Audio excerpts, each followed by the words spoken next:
My channel. I am सिमरन सहानी। तो 12 physical education students, आज हम पढ़ेंगे अपना चैप्टर 4 और जो चैप्टर 4 है इसका नाम है physical education and sports for CWSN। ठीक है, तो इसमें हम CWSN के बारे में पढ़ने वाले। Now who are the CWSN?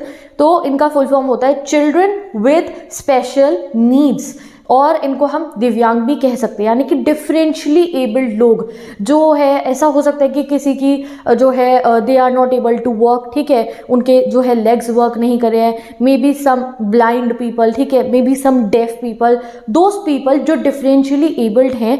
आज हम जानेंगे कि कैसे उन लोगों के लिए हमारी ऑल ओवर द वर्ल्ड जो है स्पोर्ट्स इवेंट ऑर्गेनाइज कराए जाते हैं and how beneficial do sports events are for them. ठीक है, कितना ज़्यादा अच्छा है कि अगर हम CWSN, ठीक है, चिल्ड्रन विद स्पेशल नीड के लिए डिफरेंशियली एबल्ड पीपल या फिर दिव्यांग लोग जो आप कहो, अगर उनके लिए अगर हम उन्हें मोटिवेट करेंगे, अगर हम उनके लिए न्यू तरीके निकालेंगे जिससे हम स्पोर्ट्स उनकी लाइफ में लेकर आ पाए, फिजिकल एजुकेशन की इंपॉर्टेंस उनकी लाइफ में लेके आ पाए, तो उनके लिए बहुत अच्छा। तो इसलिए आज आप जानोगे दैट ऐसा होता भी है हमारे वर्ल्ड में। हमारे वर्ल्ड में आपने कई बार देखा भी होगा, अभी रिसेंटली थोड़े समय पहले पैरा ओलंपिक हुआ था, ठीक है, वहाँ पे कितने सारे जो हमारे पैरा ओलंपिक्स के एथलीट्स हैं इंडिया के, वो जाके हमारी कंट्री का नाम रोशन करते हैं, दे विन मेडल्स देयर। ठीक है, तो जैसे ओलंपिक्स होता है, जैसे कॉमनवेल्थ गेम्स होते हैं, वैसे ही वर्ल्ड वाइड लेवल पे जो है स्पेशल ओलंपिक ऑर्गेनाइज कराया जाता है, पैरा ओलंपिक ऑर्गेनाइज कराया जाता है, डेफ पीपल के लिए डेफ ओलंपिक ऑर्गेनाइज कराया जाता है। तो आज हम इन वाले गेम्स के बारे में जानेंगे, और बचपन से ही जब कोई बच्चा छोटा है, ठीक है, एंड ही इज और शी इज क्या है, डिफरेंशियली एबल्ड है वो, तो उनकी कैसे केयर करनी चाहिए, उनको कैसा फील करवाना चाहिए, उनके साथ कैसा व्यवहार करना चाहिए, कैसे उनके अंदर अगर स्पोर्ट्स स्किल है उसे कैसे ग्रो करना चाहिए, ये सब आप जानोगे इस चैप्टर से। तो ये चैप्टर एग्जाम के लिए काफी इंपॉर्टेंट है। तो चलो आज मैं आपको लेटेस्ट पैटर्न से पढ़ाऊंगी। आप देख सकते हो टोटल में आपको गाइस 5 टॉपिक पढ़ने हैं। ये 2023-24 का लेटेस्ट सिलेबस के हिसाब से पढ़ा रही हूँ आपको, तो कोई भी चीज मिस नहीं होगी। तो let's start with the first thing. तो सबसे पहले हमें ऑर्गेनाइजेशंस के बारे में पढ़ना है, different world wide sports event के बारे में पढ़ना है जो स्पेशल नीड पीपल के लिए कराए जाते हैं। ठीक है, तो इसमें सबसे पहले हम पढ़ेंगे स्पेशल ओलंपिक। अब पहले इसकी हिस्ट्री जानते हैं। स्पेशल ओलंपिक वर्ल्ड वाइड होते हैं, 3-4 सालों के गैप में भी आप पूरा पढ़ोगे। स्पेशल ओलंपिक स्पोर्ट्स ऑर्गेनाइज कर, जैसे ओलंपिक होता है वैसा ही स्पेशल पीपल के लिए, चिल्ड्रन विद स्पेशल नीड्स के लिए, दिव्यांग लोगों के लिए स्पेशल ओलंपिक होते हैं। ठीक है, अब स्पेशल ओलंपिक स्टार्ट कब से हुआ था? ये 1968 में स्टार्ट हुआ था शिकागो में। ठीक है, तो यहाँ पे ना मैं इसको हाईलाइट करती रहती हूँ क्योंकि यहाँ से सारे गाइस आपके MCQ आएंगे, यहाँ से सारे तुम्हारे इंपॉर्टेंट क्वेश्चन बन के आएंगे। तो स्पेशल ओलंपिक स्टार्ट कब हुआ था ये आप MCQ के लिए मार्क कर लो, शिकागो में 1968 में। ठीक है, it was started bye a lady जिनका नाम था यूनिस कैनेडी श्राइवर। ये जॉन एफ कैनेडी जो बहुत फेमस प्रेसिडेंट थे अमेरिका के, उनकी सिस्टर थी ये। कौन? Eunice Kennedy Shriver, sister of John F Kennedy. ठीक है, उनको क्या लगता था कि अगर हम इक्वल अपॉर्चुनिटीज प्रोवाइड कराएंगे उन लोगों को जो डिफरेंशियली एबल्ड हैं, ठीक है, जो दिव्यांग है, अगर हम उन लोगों को जो है इक्वल अपॉर्चुनिटीज प्रोवाइड कराएंगे तो वो भी स्पोर्ट्स की फील्ड में बहुत आगे जा सकते हैं। ठीक है, तो इसलिए उन्होंने जो है इंटेलेक्चुअली डिफरेंशियली एबल्ड बच्चों के लिए जो है क्या करना शुरू करा, ट्रेनिंग सेंटर्स खुलवाने शुरू करवाए जहाँ पे उनकी जो है ट्रेनिंग कराई जाती थी, एंड देन वो लोगों ने स्पोर्ट्स में पार्टिसिपेशन करना शुरू करा। तो यहाँ से शुरुआत हुई थी स्पेशल ओलंपिक की। ठीक है, स्पेशल ओलंपिक जो है वर्ल्ड की सबसे लार्जेस्ट स्पोर्ट्स ऑर्गेनाइजेशन है। हर एक कंट्री में जो है स्पेशल ओलंपिक, बहुत सारी ऐसी कंट्रीज आज के समय पे जहां पे स्पेशल ओलंपिक की ट्रेनिंग होती है और वहां पे बच्चों को ट्रेन करा जाता है, एथलीट्स को ट्रेन करा जाता है, और आगे वो स्पेशल ओलंपिक्स में जो है गाइस वो पार्टिसिपेट करते हैं। ठीक है, तो अब आगे जानते हैं हम स्पेशल ओलंपिक के ओथ के बारे में, या फिर इसका मोटो क्या है, कि क्या वो लोग जो है कहते हैं that what is the main M इसको कंडक्ट करवाने का। तो स्पेशल ओलंपिक का ओथ है let me win but if I can not win let me be brave in the attempt. यानी कि ये पूरा आपको लर्न करना पड़ेगा, एग्जाम में पूरा आपको MCQ में आ सकता है, दैट आपको बताना होगा जो हमारा मोटो है किसका, हमारा स्पेशल ओलंपिक का। ठीक है, तो what is the special Olympic एक बार हम पढ़ते हैं। तो स्पेशल ओलंपिक को स्टार्ट किसने करवाया था? शिकागो में हुआ है ये स्टार्ट 1968 में। It was started by Eunice Kennedy, and उनका मानना क्या था यूनिस कैनेडी जी का? उनका मानना ये था कि अगर हम डिफरेंशियली एबल्ड बच्चों को proper training, equal opportunities provide कराएंगे तो they can also develop their sports skill. ठीक है, तो स्पेशल ओलंपिक वर्ल्ड की लार्जेस्ट स्पोर्ट्स ऑर्गेनाइजेशन में से एक है। ईयर अराउंड ट्रेनिंग होती है, यानी कि हर साल इतने ही सारे देश हैं वहाँ पे हर साल जो है ट्रेनिंग होती रहती है उन बच्चों की जिनको जो है एथलीट्स बनाया जाएगा, आगे चल के जो उनके स्किल्स को डेवलप करा जाएगा। Special Olympic competitions are held daily, पता है डेली बेसिस पे, जहाँ हर जिस कंट्री में स्पेशल ओलंपिक की ऑर्गेनाइजेशंस है वहाँ बच्चों को ट्रेन करा जाता है, कभी कोई कॉम्पिटिशन होता है कभी कोई कॉम्पिटिशन होता है। और like the international para Olympic committee, the special Olympic is also recognised by the international Olympic committee, यानी कि जो इंटरनेशनल ओलंपिक कमेटी, जो कमेटी ओलंपिक ऑर्गेनाइज कराती है, उन्होंने इनको भी रिकॉग्नाइज कर रखा है। बिल्कुल आपको अच्छे से इसका याद कर लेना है, ठीक है। अब आगे बढ़ते हैं हम। अब यहाँ पे आपको थोड़ा सा और बता रखा है स्पेशल ओलंपिक की जो है हिस्ट्री के बारे में। डन। अब मैं आपको बताती हूँ एक चीज़ जो आपको याद रखनी है, जो मोस्ट रीसेंट स्पेशल ओलंपिक हुआ था वो कहाँ पे हुआ था, वो बर्लिन में हुआ था, जर्मनी में, जून 16 से 25 जून के बीच में हुआ था 2023 में, ठीक है। तो ये 1 मार्कर आपको याद रखना है। और साथ ही के साथ में आपको याद रखना था कि जो पहला हुआ था हमारा फर्स्ट एडिशन जो हुआ था स्पेशल ओलंपिक का, तो पहला स्पेशल ओलंपिक हुआ था 20 जुलाई 1968 को वहीं शिकागो में, ठीक है। अब ये जो स्पेशल ओलंपिक है ये समर भी होता है और विंटर वाला भी होता है। तो जो फर्स्ट हुआ था ना वो समर हुआ था, ठीक है। तो फर्स्ट समर जो हुआ था वो यहाँ पे हुआ था। तो इतना ज़्यादा आपको एक एक चीज़ लर्न नहीं करनी है। एक तो जो अभी मोस्ट रिसेंट हुआ था फर्स्ट समर ओलंपिक तब हुआ था, और एक तुम्हारा होमवर्क है कि नेक्स्ट स्पेशल ओलंपिक समर और विंटर कहाँ होने वाला है वो एक बार तुम गूगल पे सर्च कर लो, ठीक है, और उसको लर्न कर लेना बाई चांस अगर एग्जाम में हमें पूछा जाए, ठीक है। स्पेशल ओलंपिक का लोगो ये होता है, जैसे कि आप इस फोटो में देख सकते हो, ये देखो ये है स्पेशल ओलंपिक्स का ये वाला लोगो। और इसका मतलब क्या होता है ये आपको आ सकता है एग्जाम में पूछ लिया जाएगा पिक्चर दिखा के।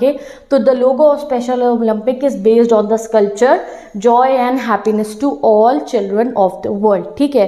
क्या है इसका लोगो का मतलब क्या है, joy and happiness to all the children of the world. तो रिफ्लेक्ट क्या करता है, joy, happiness, confidence among children and adults with special needs, जो लर्न कर रहे हैं नई नई स्किल्स को, जो नए नए पार्टिसिपेट कर रहे हैं कॉम्पिटिशन में और जो है अपने देश का नाम रोशन करने के लिए कल को वो खुद को प्रिपेयर करें, ये है इसका मतलब। तो this can come in your exam, तो ध्यान रखना इसको, ठीक है। अब हम जानते हैं स्पेशल ओलंपिक भारत के बारे में। जैसे मैंने आपको कहा ना ये स्पेशल ओलंपिक हर कंट्री में स्पेशल ओलंपिक की ऑर्गेनाइजेशन खुल रखी है, तो हमारी कंट्री में भी है और हमने इसका नाम रखा है special olympic Bharat. Bharat India में ऑर्गेनाइज कराया गया था, फाउंड हुआ था 1987 में और इसका रीनेम कर दिया गया था 2001 में स्पेशल ओलंपिक भारत। पहले नाम क्या था, स्पेशल ओलंपिक इंडिया, 2001 में इसका नाम हो गया था स्पेशल ओलंपिक भारत, ठीक है। वही है let me win but if I can not win let me be brave in the attempt. तो इसमें आपको याद क्या रखना है, सबसे पहला स्पेशल ओलंपिक कहाँ हुआ था, स्पेशल ओलंपिक का ओथ क्या है, स्पेशल ओलंपिक का जो ये लोगो है इसका मतलब क्या है, जॉय एंड हैप्पीनेस वाला,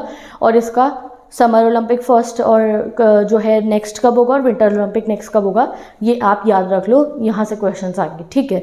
अब हम आते हैं अपने स्पेशल ओलंपिक्स हमने कंप्लीट कर लिया। अब हम आएंगे अपने नेक्स्ट एक ऐसी स्पोर्ट्स इवेंट जो है डिफरेंशियली एबल्ड लोगों के लिए कराई जाती है, वो है डेफ ओलंपिक, ठीक है। यानी कि जो कानों से जो है जो लोग सुन नहीं सकते उनके लिए जो ओलंपिक ऑर्गेनाइज कराया जाता है, ठीक है।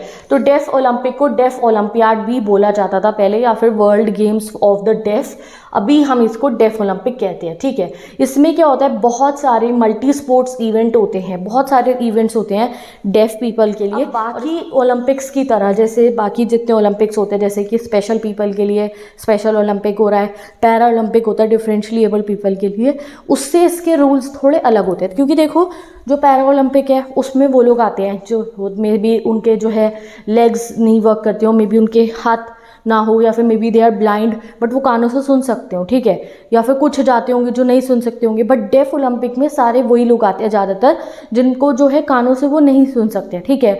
तो ऐसे आप लोगों को जो है मैकेनिज्म इसमें प्रोवाइड करने पड़ेंगे, जैसे कि फ्लैग यूज़ हो, पिस्टल नहीं चलेगी क्योंकि they are not able to listen, अगर आप फायर कर दोगे तो रेस स्टार्ट करने के लिए फ्लैग यूज़ होते हैं, कहीं पर टॉर्च लाइट यूज़ होती है। तो इसके जो कुछ जो है इसको इवेंट को ऑर्गेनाइज कराने के जो प्रॉप्स हो गए, जो सिस्टम होता है वो डिफरेंट होता है इसका स्पेशल ओलंपिक से और पैरा ओलंपिक से, ठीक है।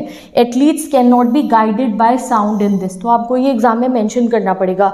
इसमें पिस्टल से, ब्लो हॉर्न वो जो बजता है ओलंपिक में, स्पेशल ओलंपिक में भी बजता है, पैरा ओलंपिक में भी, ठीक है। रेफरी ने सीटी बजाना, ये सब इसमें यूज़ नहीं होता है। इनफैक्ट इसकी जगह डेफ पीपल के लिए वो लोग जो है कभी टॉर्च लाइट जलाते हैं, कभी रेड ब्लू ग्रीन फ्लैग्स का जो है ज़्यादातर यूज़ करा जाता है। ठीक है, चलो अब आगे बढ़ते हैं। इसका मोटो क्या है, इसका लोगो क्या है, पहला ओलंपिक कब हुआ था डेफ वाला, नेक्स्ट कब होने वाला, ये एग्जाम में पूछे जाते हैं। तो इसका मोटो है पर लूडोस इक्वालिटी थ्रू स्पोर्ट्स। तो इसका मतलब क्या है, इसका मतलब है इक्वालिटी थ्रू स्पोर्ट्स, ये इसका मोटो है। फर्स्ट इवेंट कब हुआ था, ये मैंने गूगल से पूरा आपको स्क्रीनशॉट लेके यहाँ पे पेस्ट कर दिया, बहुत इजीली टेबुलर फॉर्मेट में आप इसे लर्न कर सकते हो। फर्स्ट इवेंट हुआ था इसका 1924 में पेरिस में, फ्रांस में, समर वाले डेफ ओलंपिक। हर 4 साल बाद होते हैं, हर 4 ईयर्स बाद होते हैं। लास्ट वाला हुआ था 2021 में ब्राज़ील में summer Olympic for the deaf, और 2019 में हुआ था इटली में विंटर वाला। ठीक है, याद कर लो, कोई बात नहीं। ठीक है, नेक्स्ट इवेंट कब होने वाला है, नेक्स्ट विंटर डेफ ओलंपिक होने वाला है टर्की में। ठीक है, और जो है इसका पर्पस क्या है, पर्पस क्या है, क्यों कराया जाते हैं डेफ ओलंपिक, तो इक्वल अपॉर्चुनिटीज़ प्रोवाइड हो डेफ पीपल को भी, और वो भी बढ़िया बढ़िया स्पोर्ट्स इवेंट में पार्टिसिपेट कर पाए, इसलिए ये होता है। लोगो क्या है डेफ ओलंपिक का, this is the logo of deaf Olympic, तो इसको आप ध्यान रखना। ठीक है, एग्जाम में ऐसी फोटो बनी आ जाएगी and you will be able to recognise it, अगर आपने इसकी फ़ोटो अच्छे से देख रखी है। ठीक है, अब डेफ ओलंपिक में कौन लोग पार्टिसिपेट कर सकते हैं, तो उसकी यहाँ पे आपको बता रखा होता है, to qualify for the games athlete must have a hearing loss of at least 55 dB। ठीक है, डेसिबल्स होता है ना, तो 55 dB का हेयरिंग लॉस होगा और उनके बेटर एयर में, तभी जो है उनको माना जाएगा। यहाँ पे कोई भी टाइप के हेयरिंग एड्स, जैसे कि वो कान में लगा लेते हैं ना, कोई मशीन होती है जिससे सुनाई देना शुरू हो जाए, कॉचलर इम्प्लांट एंड द लिक, किसी भी टाइप का आर्टिफिशियल कोई तरीका जिससे सुनाई दे सके, वो अलाउड इसमें नहीं होता है। Deaf Olympic can not be guided by sound, ये मैं आपको बता चुकी हूँ, किसी भी तरीके से आवाज़ का इसमें यूज़ नहीं होता है। इनफैक्ट इसमें जो ऑडियंस होती है वो भी क्लैपिंग नहीं करते हैं, वो वेव करते हैं, सो दैट उनको पता चले कि हम उनको जो है मोटिवेट कर रहे हैं, we are happy with their performance, तो ऑडियंस भी क्लैप नहीं करती है। रेफरी जो है फ्लैग यूज़ करेंगे, सीटीवीटी नहीं मारती है वो। ठीक है, ट्रैक रेसेस पे पिस्टल नहीं बचती है, लाइट का यूज़ होता है instead of using a starting pistol, तो ये ध्यान रखना। This are the things that are followed in the deaf Olympics. ठीक है, अब आते हैं हम अपना नेक्स्ट जो है हमारी स्पेशल ऑर्गेनाइजेशंस जो ऑर्गेनाइज करती है special games for the differentially abled, वो है पैरा ओलंपिक गेम्स। आप में से कितने लोगों ने अभी रिसेंटली जब पैरा ओलंपिक गेम्स हुए थे कभी देखे हैं टीवी पे? ठीक है, तो और किस किस को कोई पैरा ओलंपिक जो हमारे एथलीट्स हैं उनके जो है उनके बारे में जानो। ठीक है, उनको देखो, उनके बारे में सर्च करना, know their names, know about the para Olympics also. ठीक है, तो पैरा ओलंपिक गेम्स या फिर पैरा ओलंपिक को games of the para Olympiad भी बोला जाता है। ये इंटरनेशनल मल्टी स्पोर्ट्स इवेंट है, इंटरनेशनल लेवल पे होता है, जैसा ओलंपिक होता है वैसा ये होता है, बस इसमें डिफरेंशियली एबल्ड पीपल को इंक्लूड करा जाता है। All para Olympic games are govern by the international para Olympic committee. इसको गवर्न कौन करता है, इसकी कमेटी कौन है गवर्न करने वाली, ये रहा 1 मार्कर, याद रखना, international para Olympic committee IPC, पूरा 1 मार्कर है, सीधा पूछा जाएगा एग्जाम में, याद रखना। ठीक है, विजन क्या है, क्यों ऑर्गेनाइज कराए जाते हैं, एग्जाम में क्वेश्चन आएगा why para Olympic sports are organise, तो बस ये एक लाइन लिख दो ना, आपको क्या लिखना है, to enable para Olympic athlete to achieve sporting excellence and to inspire and excite the world. Next इसका मोटो क्या है, पैरा ओलंपिक का मोटो है स्पिरिट इन मोशन। अब तीनों के मोटो में ना ऐसा कंफ्यूज मत हो जाना कि पैरा ओलंपिक में स्पेशल ओलंपिक का लिखा और डेफ ओलंपिक में नहीं। एक नोट्स बना लो कॉपी में, वरना मैं इंस्टाग्राम पे प्रोवाइड करती हूँ और कम्युनिटी पे प्रॉपर नोट्स है, उनमें से जाके एक बार लर्न कर लेना। ठीक है, और जो मैं टेस्ट सीरीज कंडक्ट करूँगी उसमें मैं ये क्वेश्चन रिपीट कराती रहूँगी, तो लर्न हो जाएगा। डन। तो आप देखते हैं इसका जो है सिंबल क्या है। ठीक है, इसका मीनिंग क्या है, बेसिकली इसमें ये जो 3 एजिटोज यूज हुए हैं, इसमें 3 रंग है, रेड, ब्लू और ग्रीन, और ये ना वो कलर्स होते हैं जो बहुत सारे देशों के फ्लैग में यूज होते हैं, and it is representing that from all over the world they are gathering the special या फिर आपको डिफरेंशियली एबल्ड पीपल, एंड उनके लिए ये ऑर्गेनाइज हुआ है sports, multi sports international event. ठीक है, अब इसकी शुरुआत कैसे हुई थी, जब मैंने सबकी शुरुआत बताई है, इसकी शुरुआत एग्जाम में लिखने को आ सकती है, हाउ इट स्टार्टेड। तो पैरा ओलंपिक गेम बिगेन हुए थे with a very small gathering. Initially जब ये शुरू हुआ था बहुत कम लोगों ने इसमें पार्टिसिपेट करा था, और वो कौन थे, वो वेटरन्स थे वर्ल्ड वॉर 2 के 1948 में, यानी कि जब वर्ल्ड वॉर 2 खत्म हुआ जो सोल्जर्स थे and the one who were differently abled, जिनको लॉस हो गया था वॉर में, उन्होंने पार्टिसिपेट करा एंड किसी को जो है कहीं चोट लगी, किसी के जो है कोई भी उनको डिफरेंशली एबल्ड कोई प्रॉब्लम हो गई, उन लोगों के लिए जो है उनकी लाइफ को एक, वो तो ऐसा लग रहा था ना कि सब कुछ एंड ही हो गया है, वर्ल्ड वॉर इतने हो गए थे और उसके बाद में इतना सब डिप्रेस ट्रॉमा के बाद, तो वहाँ पे जो है उनको एक चीयरफुल सा एटमॉस्फेयर बनाने के लिए जो है सबसे पहले पैरालंपिक हुआ था, ठीक है, 1960 में हुआ था रोम में। 400 एथलीट्स आए थे इसमें विद डिफरेंट डिसेबिलिटीज़, जो सारे वेटरन्स थे यानी कि सोल्जर्स थे 23 कंट्रीज़ ने, और इसको स्टार्ट करा था एक डॉक्टर ने जिसका नाम था एंटोनियो मग्लियो, ठीक है। अब आज के समय पे अगर हम बात करें तो जो पैरा ओलंपिक है ये बहुत ह्यूज इवेंट है जो हमारी वर्ल्ड में होता है। ऑलमोस्ट ये जो इवेंट है इसमें 4520 एथलीट्स आते हैं हर एक कंट्री से, and this is a very huge event, ठीक है। पैरालंपिक भी हमने देख लिया है। अब हम आते हैं अपने नेक्स्ट टॉपिक पे, that is concept of classification and डिविजनिंग। इसमें क्या पढ़ोगे आप, इसमें ना आप ये जानोगे कि जब भी इन ओलंपिक्स में, डेफ ओलंपिक में, स्पेशल ओलंपिक में या पैरा ओलंपिक में किसी भी डिफरेंशियली एबल्ड पीपल को, जिनको कोई इंटेलेक्चुअल डिसेबिलिटी है या कोई भी डिसेबिलिटी है, उनको भेजा जाता है तो उनको कैटेगराइज कैसे करा जाता है। जैसे मैंने कहा ना कि डेफ ओलंपिक में जिनकी सुनने की पार जो है 55 dB समथिंग लाइक दैट ऐसा है, उनको भेजा जाएगा। तो उनके कैसे, उनको टेस्ट करके क्या एक प्रोसीजर होता है जो हम एक एथलीट चुनते हैं जो वहाँ जाएंगे, तो उसका प्रोसीजर क्या होता है ये आप जानोगे, ठीक है।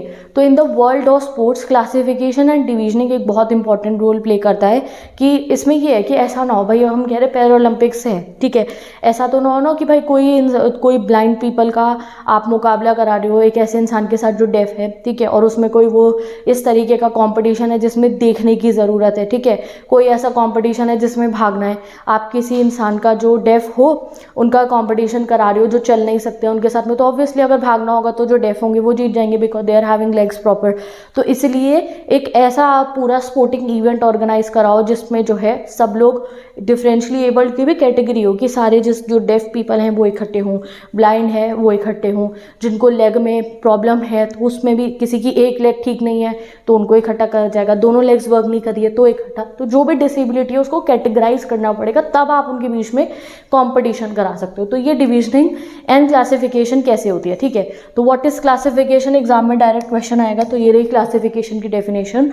Classification refers to the process of grouping athletes based on their functional abilities, impairment और characteristics rather than their skill level, कि उन्हें क्या प्रॉब्लम है, क्या उनकी जो है डिफरेंशियली एबल्ड वो है, वो उस चीज़ में उनको कैटेगराइज करा जाता है। This ensure that individual with similar conditions, similar condition के इंडिविजुअल ही एक दूसरे से कॉम्पीट करें। ये जो मैंने एग्जांपल बताया that someone is deaf but having legs, उनका आप कॉम्पिटिशन करा रहे हो उनके साथ में जिनकी लेग्स वर्क नहीं कर रही है, अब उनको रेस में पार्टिसिपेट करा रहे हो तो ऑब्वियसली वही जीतेंगे जो डेफ है and their legs are working, ठीक है।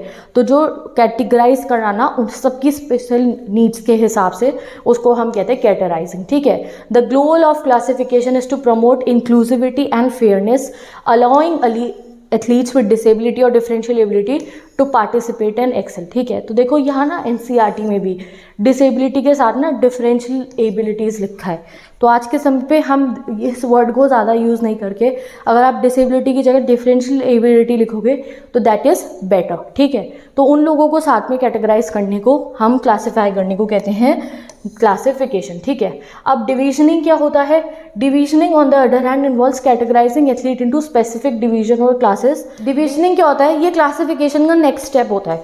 जैसे क्लासिफिकेशन में तो आपने क्लासिफाई कर दिया कि जो फिजिकली आप मानो कि जो लोग चल नहीं सकते उनकी एक हमने क्लासिफाई कर दिया, उनको they are not, those who are not able to see उनका एक कर दिया, those who are not able to hear उनका एक अलग कर दिया, हमने क्लासिफाई कर दिया। डिविजनिंग में हम ग्रुप बना के उनको डिवाइड कर देते हैं, this is known as the divisioning, ठीक है।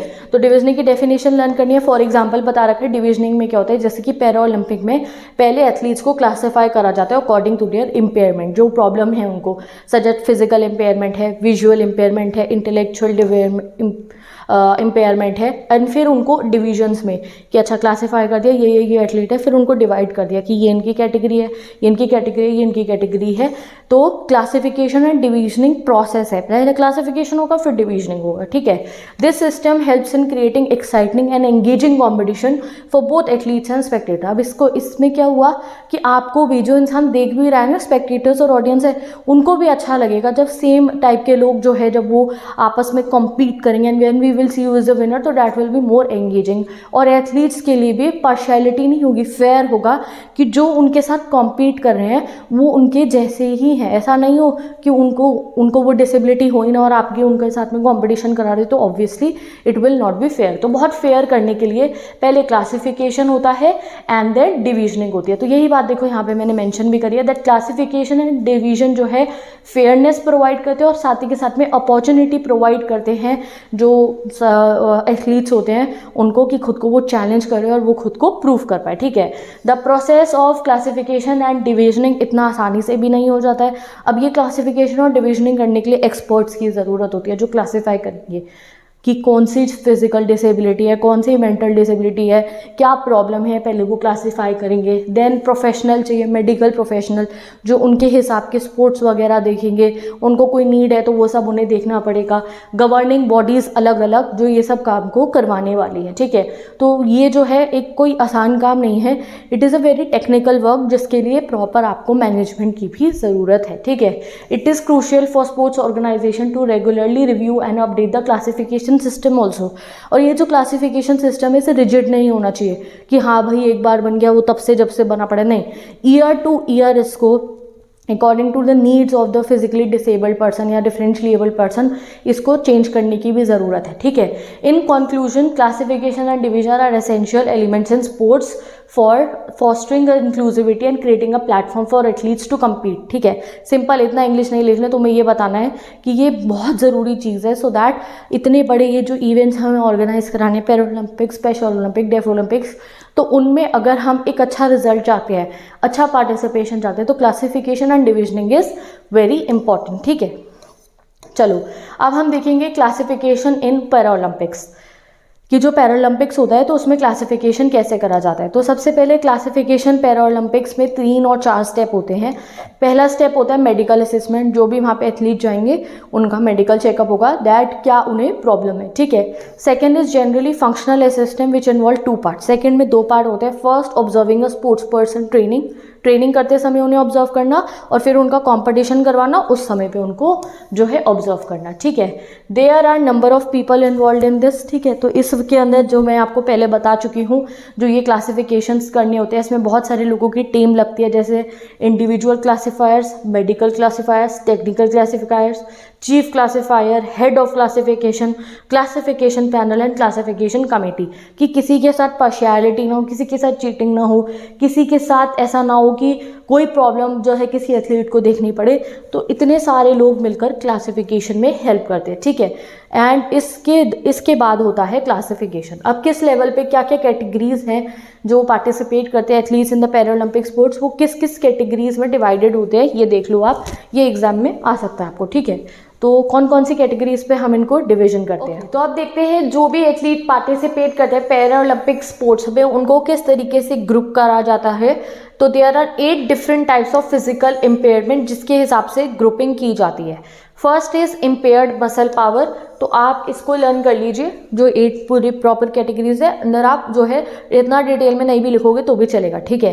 पहला है इम्पेयर्ड मसल पावर। इस कैटेगरी में उन लोगों को रखा जाता है जहाँ पे उनको जो प्रॉब्लम है in the muscles of one limb, one side of the body, lower half of the body, ठीक है। जैसे कि कुछ लोग, जैसे किसी को अगर पोलियो हो, ठीक है, तो जिनको स्पाइनल कॉर्ड की इंजरी होती है उन्हें इसमें रखा जाता है, ठीक है।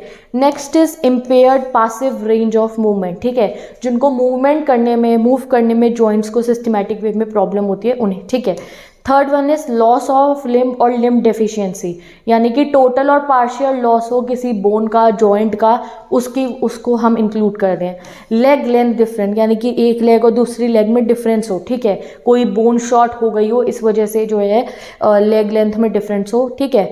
शॉर्ट स्टैचर के लोग, standing height is reduce due to short legs, short legs हो, किसी की आर्म शॉर्ट हो, ट्रंक ये जो ये वाला हिस्सा होता है ये शॉर्ट हो, उन लोगों को, ठीक है। हाइपरटोनिया, जिनको हाइपरटोनिया की प्रॉब्लम हो, hypertonia is marked by abnormal increase in muscle tension. Basically वो लोग जो जिनको सेरिब्रल पैल्सी हो, नर्वस सिस्टम में प्रॉब्लम हो उनके, ठीक है। Ataxia is an impairment that consist of lack of coordination of muscle movement, ठीक है, इसमें भी सेरिब्रल पैल्सी आ जाएगी। And the last one is athetosis, ठीक है। It is generally characterized by unbalanced involuntary movement and difficulty in maintaining a symmetrical posture, ऐसे लोगों को, ठीक है। तो 1 2 3 4 5 6 7 8 कैटेगरीज हैं जिसके हिसाब से कैटेगराइज करा जाता है एथलीट्स को for participating in the para Olympics. अब हम जानेंगे डिविजनिंग in sports by the special Olympic, ठीक है। तो स्पेशल ओलंपिक में डिवीजन कैसे करा जाता है? तो स्पेशल ओलंपिक में कॉम्पिटिटिव लेवल मैचिंग होती है डिवीजन करने के लिए, कि मैचेस कराए जाते हैं, कॉम्पिटिशन कराए जाते हैं एथलीट्स के बीच में, एंड देन उनको कैटेगराइज करा जाता है, ठीक है। Athletes in competition are match with the others of same gender about the same age, ठीक है। और जो ये कंपटीशन कराया जाएगा सेम जेंडर के लोगों के बीच में और सेम एज ग्रुप के लोगों के बीच में जो है कराया जाता है, with same competitive abilities, same abilities हो, सेम प्रॉब्लम हो उनको, सेम उनकी जो है अगर कोई उनको डिसेबिलिटी है सेम टाइप की, तब उनके बीच में जो है मैचेस कराए जाते हैं। The fundamental difference between special Olympic committee and those of other sports organisation is that athletes of all ability levels are encourage to participate and every athlete is recognise for his or her performance, ठीक है। इसमें क्या है, हर athlete को बहुत ज़्यादा encourage करा जाता है कि वो कंपटीशन में पार्टिसिपेट करें, एंड देन उनको वहाँ से जो है चूज कर लिया जाता है। तो यही चीज़ आपको यहाँ पे बता रखी है, ओके। अब प्रोसेस क्या होता है, सबसे पहले एज के बेसिस पे उनके कि क्या एज है, टीम स्पोर्ट है, इंडिविजुअल स्पोर्ट है, कैटेगराइजेशन होता है। देन जेंडर के बेसिस पे, एंड फाइनली जो एथलीट की एबिलिटी, आपका इस एबिलिटी मतलब क्या हुआ एथलीट की। Finally athletes in special Olympic are grouped according to their skill abilities, यानी कि जो भी स्कोर उन्होंने करा होता है ना जिस कंपटीशन में, उनके बेसिस पे।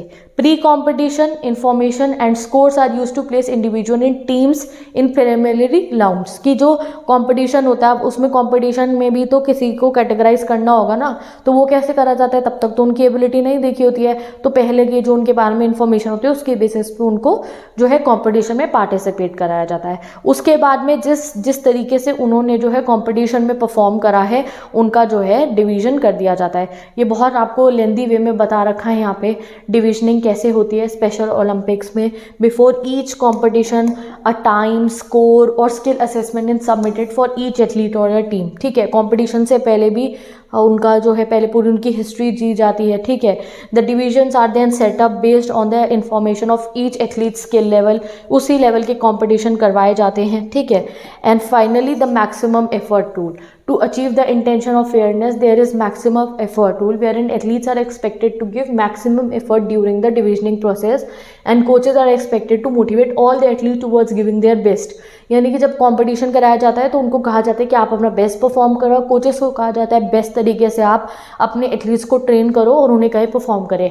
Special Olympic athletes who do not participate honestly and do not adhere to the maximum effort rule in all preliminary trials and final round violate the true spirit of competition may even be disqualified for the competition। यानी कि कोई अगर ऐसे हों जो कोई भी rules regulation को नहीं मानते उन्हें डिस्क्वालीफाई भी कर दिया जाता है, ठीक है। Topic inclusion in sports. Inclusion in sports मतलब क्या हुआ कि किस तरीके से हम जो डिफरेंशियली एबल्ड लोग हैं, जो बच्चे हैं, उनको कैसे हम एनकरेज करें सो दैट वो स्पोर्ट्स की फील्ड में जा पाए, अगर उनमें टैलेंट है तो उन्हें डेवलप कर पाए। तो वो करने के लिए सबसे पहले guys we have to give them the right to education, कि वो स्कूल जाएं, बच्चों से मिले, टीचर्स से इंटरेक्ट करें, कॉन्फिडेंस बिल्ड करें अपनी लाइफ में। एंड वहाँ पे स्कूल में उन लोगों के लिए जो है डिफरेंट जो है स्पोर्ट्स भी उनके लिए इवेंट्स होने चाहिए, उनको ट्रेनिंग करवाई जाए स्कूल के अंदर, स्पेशल कोचेज होने चाहिए, स्पेशल टीचर्स होने चाहिए डिफरेंशियली एबल बच्चों के लिए, सो दैट वो वहाँ पे सीखे और अगर उनमें स्किल है तो उसको फिर आगे और नर्चर करा जाए and they can become our athletes also, ठीक है। तो ये सिस्टम कैसे शुरू होगा कि अगर हमें इंक्लूड करना है डिफरेंशियली एबल बच्चों को स्पोर्ट्स में, तो वो एजुकेशन से स्टार्ट होगा। यही चीज़ आपको बुक में बता रखी है कि जैसे राइट टू एजुकेशन हमारी कंट्री में है, जो ये कहता है कि every child between the age of 6 and 14 उनको जो है हमें हक है कि वो स्कूल जाएं, पढ़ाई करें और उन्हें शिक्षा मिलनी चाहिए। इनफैक्ट वो बच्चे भी those are physically and mentally challenge कोई भी टाइप की उन्हें डिसेबिलिटी हो या डिसऑर्डर हो, they have a right to come to school and develop their abilities through the process of education. जब वो एजुकेट होंगे, उन्हें इक्वल अपॉर्चुनिटीज मिलेगी, देन धीरे धीरे उनको स्कूल में ही स्पोर्ट्स में भी वो इंटरेस्ट लेंगे and then they can go towards the sports field also. But the first thing है उन्हें एजुकेट भी हमें करना होगा एंड उन्हें जो है स्कूल्स में जो है स्कूल्स को जो है उन बच्चों को अपने यहाँ एडमिट करना होगा एंड सो दैट वो भी आगे डेवलप हो पाए। ठीक है, अब इंक्लूजन इन एजुकेशन क्यों करा जाए पहले, यानी कि यहाँ पे ना ये कहा जा रहा है कि जो चिल्ड्रन विद स्पेशल नीड है उन्हें नॉर्मल बच्चों के साथ पढ़ाया जाए, जिनको कोई मतलब स्पेशल नीड नहीं है, जो डिफरेंशियली एबल्ड नहीं है। उन्हें ऐसा ना हो कि स्पेशल बच्चों के लिए एक अलग स्कूल खुलवाए ही जाएं, बस अलग स्कूल भी हो, बट साथ में उनको जो है नॉर्मल बच्चों के साथ भी पढ़ाया जाए, जैसे थ्रू आउट द लाइफ उन्हें ये फील ना हो कि हम कुछ अलग है। It will be more effective for the students with special need कि अगर वो मिक्स्ड एक्सपीरियंस देखेंगे, अगर वो सभी बच्चों के साथ में पढ़ेंगे। This social interaction leads to success in later life. आगे चल के लाइफ में उन्हें और कॉन्फिडेंस आएगा एंड वो ये इंक्लूजन से उनकी लाइफ में एक अच्छा इम्पैक्ट पड़ेगा। Inclusion play a big role in creating a safe, comfortable and emotionally secure environment in any educational institution. ठीक है, तो एजुकेशन इंस्टीट्यूशन में भी अगर इंक्लूजन कराया जाए स्पेशल नीड्स वाले बच्चों का तो ये काफ़ी अच्छा रहेगा। इंक्रीज कैसे करा जाए, नेक्स्ट टॉपिक आता है through physical education and sport. यानी कि जो डिफरेंशियली एबल्ड बच्चे हैं उनको हम स्पोर्ट्स की कैटेगरी में कैसे भेजा करेंगे। हाउ, ऐसे कैसे हो जाएगा कि दे आर डिफरेंशियली एबल्ड, तो उनको कैसे रियलाइज हो दैट येस हम भी पार्टिसिपेट कर सकते हैं, हम भी स्पोर्ट्स खेल सकते हैं, हमारे में ये टैलेंट भी है, उन्हें पता कैसे चलेगा। तो फर्स्ट इसमें आता है रोल ऑफ द फैमिली। आपको एग्जाम में आएगा ये क्वेश्चन दैट कैसे इंक्लूजन इन स्पोर्ट्स हो सकता है डिफरेंशियली एबल्ड बच्चों का, तो उसमें सबसे पहले रोल ऑफ फैमिली आएगा। क्योंकि कई बार क्या होता है, जो बच्चे स्पेशल नीड होते हैं, चिल्ड्रन विद स्पेशल नीड होते हैं, उनके जो पेरेंट्स होते हैं वो उनको जो है इक्वली ट्रीट नहीं करते हैं, वो उनको इतना ज़्यादा स्पोर्ट्स में नहीं खेलने देंगे, उन्हें डर लगेगा कि उन्हें चोट लग जाएगी। नहीं, जो गाइडलाइंस के अंदर जो उनके लिए सही हो, रिक्रिएशनल गेम्स उन्हें खेलने के लिए उन्हें अलाउ करना चाहिए, ये आपको बता रखा है। ठीक है, it is essential to promote awareness and treat CWSN as equal in the family. उन्हें एज इक्वल फैमिली में ट्रीट करना चाहिए। ठीक है, उनको भी पार्टिसिपेट करवाना चाहिए रिक्रिएशनल गेम्स में सो दैट वो हेल्दी रह पाए। ऐसा ना वो बस बैठे रहें, वो उनको कोई डिफरेंशियली एबल्ड है तो वो सिर्फ दूसरों पे डिपेंडेंट रहे, नहीं, उन्हें गेम्स खेलने देने चाहिए, उनको कुछ जो है जो भी उनके अकॉर्डिंग जो सही बैठे हो वैसा रिक्रिएशनल गेम्स स्पोर्ट्स में पार्टिसिपेट करना। पेरेंट्स को एनकरेज करना चाहिए कि आप पार्टिसिपेट करो। Parents should observe certain different abilities of the child and take professional help to enable her or him to excel in the area. जो पेरेंट्स हैं उनको ना देखना चाहिए कि अगर हमारा बच्चा है, सपोज करो किसी का बच्चा जो है वो डिफरेंशियली एबल्ड है, कोई प्रॉब्लम है उनको, तो उन्हें देखना चाहिए कि हमारे बच्चे के प्लस पॉइंट क्या है।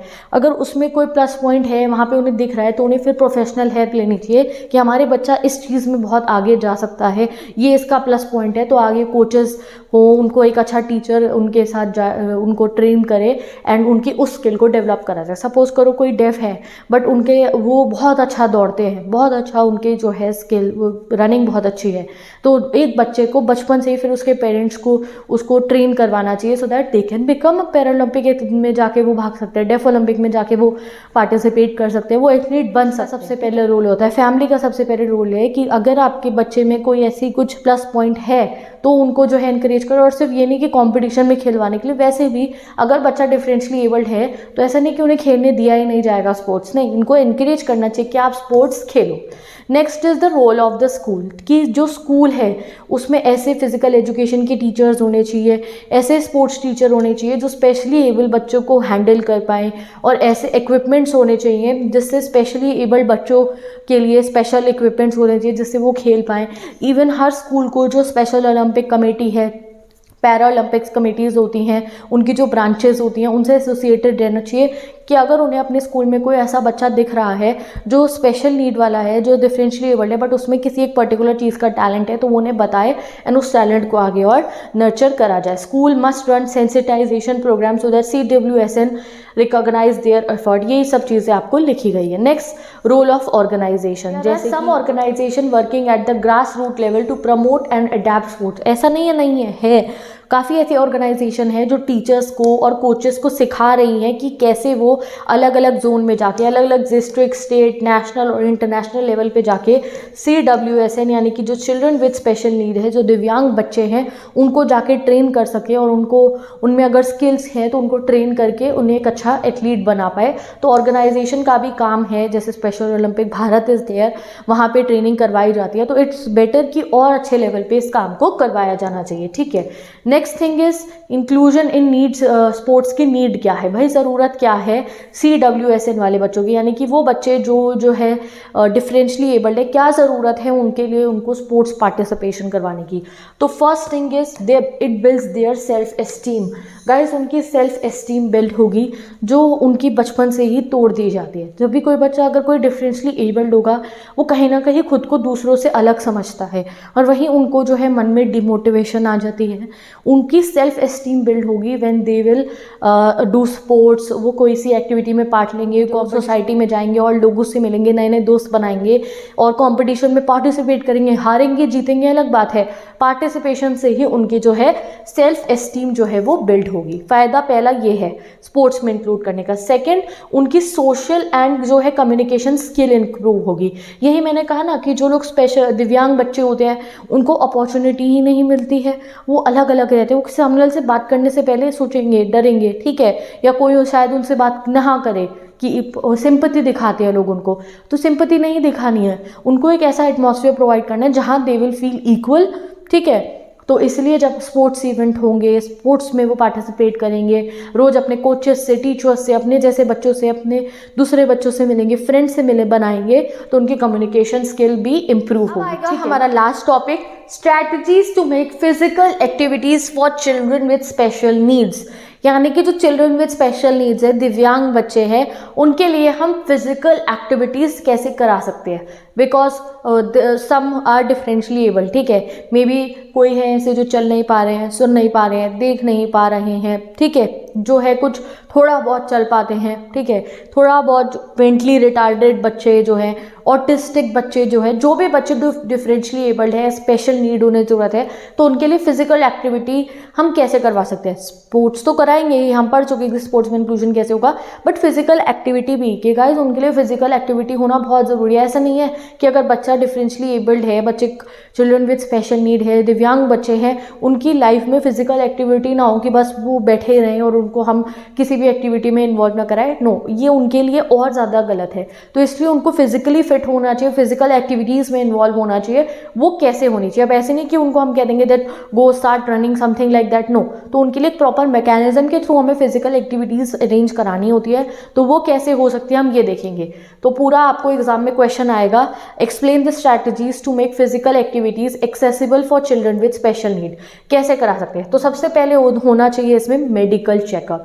जैसे किसी स्कूल में भी जैसे हम कह रहे हैं कि फिजिकल जो है डिफरेंशली एबल्ड बच्चे जो उनको स्पोर्ट्स में पार्टिसिपेट करवाना चाहिए, तो स्कूल लेवल पे भी कोई भी ऑर्गेनाइजेशन में अगर CWSN के साथ डील करा जा रहा है तो वो क्या स्टेप्स होने चाहिए। तो सबसे पहले मेडिकल चेकअप होना चाहिए, जिस मेडिकल चेकअप में बच्चे की स्पेशल नीड्स को, डिसेबिलिटीज़ को कैटेगराइज करा जाएगा और टीचर्स जान पाएगी कि अच्छा इस बच्चे को ये डिसेबिलिटी है, ये डिफरेंशियली एबल्ड बच्चे हैं और इसको क्या प्रॉब्लम है, पूरे डिसेबिलिटी को पहले जांचा जाए, ठीक है। Then physical activities must be based on the interest of children. Second, जो बच्चे का इंटरेस्ट है, उसका एप्टीट्यूड है, उसकी एबिलिटी है, उसके बेसिस पे बच्चे को कोई भी एक्टिविटी करवानी चाहिए। कि ऐसा ना हो बच्चे का मन नहीं है, कोई बैडमिंटन खिलवा रहे हैं, हम उनको रनिंग करवा रहे हैं, उनका अपना भी तो मन होना चाहिए। जब अपना उनका मन होगा, उनका इंटरेस्ट होगा, उनमें जैसा एप्टीट्यूड होगा, उस लेवल से उनको जो भी एक्टिविटी करवानी चाहिए। It must be based on the interest of children. Next, equipment related to physical activity should be according to need of children. Equipment भी वैसे ही होने चाहिए जो बच्चे की नीड के अकॉर्डिंग हो। अब इसमें आप पढ़ लो, इक्विपमेंट या object related to physical activity बच्चे की नीड के अकॉर्डिंग चाहिए। फॉर एग्जांपल, जो इक्विपमेंट का साइज़ है, शेप है, कलर है, वेट है, वो वेरी करना चाहिए, ठीक है। ऐसा नहीं है कि आप सेम इक्विपमेंट उन बच्चों को, डिफरेंशियली एबल बच्चों को प्रोवाइड कर सकते हो। जैसे कि a child with visual impairment, जिस बच्चे को दिखाई नहीं दे रहा है, should use a bright coloured ball, उसके लिए बहुत ब्राइट कलर की बॉल यूज़ होनी चाहिए, और उस बॉल के साथ आप एक धागा बांध दीजिए, सो दैट जब उस बच्चे को खेलना हो तो वो उसमें धागा है तो वो उसको ऐसे पकड़ के वापस अपने पास खींच सकता है। Various type of equipments, special need के जो बच्चे अगर हम चाहते हैं कि वो खेले तो उनके लिए कुछ थोड़े अलग इक्विपमेंट का भी हमें जो है बंदोबस्त करना चाहिए, ठीक है। अब और भी चीज़ें 3 हमने पढ़ ली है ना, हमने पहले पढ़ा इंटरेस्ट बच्चे का, मेडिकल चेकअप पढ़ा, फिर इंटरेस्ट पढ़ा, फिर हमने पढ़ा स्पेसिफिक इक्विपमेंट्स हो, then specific environment should be provided, एक प्रॉपर रूम होना चाहिए, एक प्रॉपर एरिया होना चाहिए, एक प्रॉपर स्पेस होनी चाहिए जहाँ अच्छी लाइट हो, अच्छा साउंड हो, गुड इन्वायरमेंट हो, जिससे बच्चा वहाँ पे कंफर्टेबल होकर खेल पाए। जैसे specially in the case of autism आपको पढ़ा रखा है दैट बच्चे को एक ऐसी जगह प्रोवाइड करनी चाहिए जहाँ पे वो रिलैक्स हो पाए और उन्हें जो है बिल्कुल भी ऐसा डर ना लगे, ठीक है। A variety of different instructional strategy should be use. अब साथ ही के साथ में बहुत सारे इंस्ट्रक्शन टीचर्स को भी आने चाहिए, और उस बच्चे को जब वो खेल रहा है उस दौरान उसको कुछ बोल के बताना है, कुछ उसको विजुअली शो करके दिखाओ, उसको सिखाओ अच्छे तरीके से, बच्चे को लर्निंग की अपॉर्चुनिटी देनी चाहिए। Pictorial books are also vital in terms of instruction regarding physical activities, कि ऐसे इक्विपमेंट्स होने चाहिए, बच्चे को ना बातचीत करे जाए बच्चे के साथ, या तो आप कोई बुक दो और उसे सिखाओ इसमें से देखो, या आप उससे बातचीत करो, उसे इंस्ट्रक्शंस दो जो उसे करना है, एटलीस्ट उसे समझ में आ पाए। ऐसा नहीं कि बस बता दिया यहाँ खेल लो, ऐसे नहीं, पूरा उनको गाइड करना चाहिए। Rule should be modified according to the needs of the children. Disability, जो भी बच्चे की डिसेबिलिटी है उसके हिसाब से रूल्स को मॉडिफाई करना चाहिए अकॉर्डिंग टू देयर नीड्स, ठीक है। They can also be given extra chance, जैसे कोई बच्चा है फर्स्ट टाइम में वो नहीं कर पाया अच्छे से परफॉर्म, उसको एक और चांस दी, ऐसा ना हो कि उसका मन दुखी हो जाए, ठीक है, एक चांस और दी कभी, ठीक है। कभी बच्चे की नीड के अकॉर्डिंग दिखा कि अगर टीचर को दिख रहा है दैट बच्चे को रेस्ट की ज़रूरत है, वो थोड़ा थक गया इस समय पे, तो उन्हें रेस्ट दो, बिफोर भी रेस्ट मिलना चाहिए, after the physical activity also there should be a rest time. Child's previous experiences must be taken into consideration, कि बच्चे के बारे में उनके मम्मी पापा से पूछ के उनकी एक्सपीरियंस जानो कि किस चीज़ में बच्चे को इंटरेस्ट है, और फिर उसी हिसाब से उसको जो है आगे उसको वही गेम खिलवाए, उनको वैसे ही उनके साथ ट्रीट करा जाए। तो in conclusion it can be said that the above mention strategy बहुत इंपॉर्टेंट है चिल्ड्रन विद स्पेशल नीड्स के साथ डील करने के लिए। अब सेकेंड, अब हम इसके बेनिफिट्स पढ़ेंगे कि जब हम चिल्ड्रन विद स्पेशल नीड्स को जो है फिजिकल एक्टिविटी करवाते हैं, गेम्स में उनको आगे बढ़ने को कहेंगे, स्पोर्ट्स में, तो उसकी क्या जो है इंपॉर्टेंस है। तो सबसे पहले इसकी बहुत सारी ना फिजिकल इंपॉर्टेंस है, ठीक है। उनकी जो फिजिकल इंप्रूवमेंट होगी, सबसे पहले अगर वो बैठे रहेंगे, ठीक है, बैठे हैं, टीवी देख रहे हैं, पढ़ाई भी बैठ के कर रहे हैं, बातें कर रहे हैं, पेरेंट्स से बैठ के कर रहे हैं, दोस्त आए हैं उनके घर वो बैठे हुए हैं, अगर हम उनको ज़्यादा जैसे हम जो भी अलग अलग टाइप के स्पोर्ट्स में या उनको फिजिकल एक्टिविटी में इन्वॉल्व नहीं कराते हैं तो उनकी जो बॉडी है वो उसके लिए अच्छा नहीं है। बट अगर वो इन्वॉल्व होंगे तो क्या होगा, उनकी जो है फ्लेक्सिबिलिटी इंप्रूव होगी, ठीक है। बैठे रहेंगे, मसल्स जॉइंट्स ऐसे बंधे रहेंगे तो प्रॉब्लम है ना बॉडी के लिए, फ्लेक्सिबिलिटी इंप्रूव होगी, स्ट्रेंथ बढ़ेगी, इंड्योरेंस स्टैमिना बढ़ेगा उनका, कार्डियोवास्कुलर एफिशिएंसी होगी, ओबेसिटी का रिस्क डिक्रीज होगा। भाई बैठे रहेंगे तो BMI बढ़ जाएगा आपका, मोटे हो जाओगे, ठीक है। फिटनेस बढ़ेगी, मोटर एबिलिटी बढ़ेगी, जॉइंट में स्वेलिंग नहीं आएगी और उनकी कॉन्सेंट्रेशन भी बढ़ेगी गेम्स खेलने से, ठीक है। मेंटल इंप्रूवमेंट, खुश रहेंगे मन से खुश रहेंगे तो तबीयत भी ठीक रहती है। Improvement in the working of nervous system अच्छा चलेगा, ब्रेन जो है वो जो है एंडोफाइन्स इंक्रीज करेगा उनका रिलीज, जिससे जो है डिप्रेशन और एंजाइटी नहीं होगा। कई बार ऐसा होता है जो दिव्यांग बच्चे हैं या जो दिव्यांग लोग हैं वो डिप्रेस्ड हो जाते हैं, उन्हें एंजाइटी रहती है, बिकॉज सोसाइटी उन्हें तो अलग तरीके से डील करती है। बट अगर वो फिजिकल एक्टिविटी में पार्टिसिपेट करेंगे, खेलेंगे, इंटरेस्ट लेंगे अलग अलग चीज़ों के अंदर, उन्हें अपॉर्चुनिटीज़ मिलेगी तो उनका माइंड भी रिलैक्स्ड रहेगा, ठीक है। Improve the sense of self esteem बढ़ेगी, ठीक है। साथ ही के साथ में सोशोलॉजिकल गेन्स भी, यानी कि एक्सपीरियंसेस मिलेंगे, बाहर जा रहे हैं, खेल रहे हैं, टीचर्स से मिल रहे हैं, कोचेस से मिल रहे हैं, नए फ्रेंड्स बना रहे हैं, इंडिपेंडेंट फील करेंगे और गुड हेल्थ होगी। अच्छा, जब आप खेलोगे ना तो फिर हम फिजिकली उनको जो है काफ़ी इसमें जो और बीमारियां लगने का डर है वो नहीं होगा, ठीक है। एनहांस प्रोडक्टिविटी, ठीक है, प्रोडक्टिविटी इंक्रीज होगी। तो there are many benefits to जो है include physical activities in the life of CWSN या फिर डिफरेंशियली एबल बच्चे। तो इसकी ये इंपॉर्टेंस है और वो करवाने कैसी है वो मैंने आपको बता दिया है। मेडिकल चेकअप करवाने के बाद, स्पेशल नीड्स का ध्यान रखने के बाद ही हमें जो है फिजिकल एक्टिविटीज़ प्रोवाइड करवानी चाहिए to the children with special needs. ठीक है, तो ये डायग्राम आप देख लो। अब हमने गाइज अपना पूरा चैप्टर कंप्लीट कर लिया। एक बार हम रिवाइज करेंगे। आपको मैंने everything I have told you जो भी आपको इस चैप्टर में से पढ़ना था। अब हम रिवाइज करते हुए चलते हैं, हमने क्या क्या पढ़ लिया। सबसे पहले ऑर्गेनाइजेशन प्रमोटिंग डिसेबिलिटी स्पोर्ट 3 पढ़नी थी। Special olympic, para olympic, deaf olympic हमने 3 पढ़ ली। ठीक है, concept of classification and division in sport, classification कैसे करा जाता है स्पोर्ट्स में और डिवीजन ये भी पढ़ लिया। ठीक है, concept of inclusion in sports पढ़ना था हमारा, नेक्स्ट टॉपिक है जो, वो भी हमने पढ़ लिया। उसकी नीड्स क्या है और इम्प्लीमेंट कैसे करना है। Next, advantages of physical activities for children with special needs, advantages बता दिए हमने। एंड देन स्ट्रेटजीज, उनको एक्सेस कैसे कराने, वो मेडिकल चेकअप से जो स्टार्ट करके था हमारा वो हो गई। तो विद दिस ये टॉपिक हमारे 5 कंप्लीट हो जाते हैं, ये चैप्टर कंप्लीट हो जाता है जिसका नाम है physical education and sports for CWSN यानी कि चिल्ड्रन विद स्पेशल नीड्स। ठीक है, तो इस चैप्टर में लर्निंग पोर्शन बहुत ज़्यादा एग्जाम में बहुत क्वेश्चन आ सकते हैं। इसके प्रॉपर नोट्स आपको मिल जाएंगे मेरी Instagram ID पे और कम्युनिटी पे मेरे चैनल के। So can go and check it out. मैं चाहती हूँ हम मिलेंगे नेक्स्ट वीडियो में। Bye bye.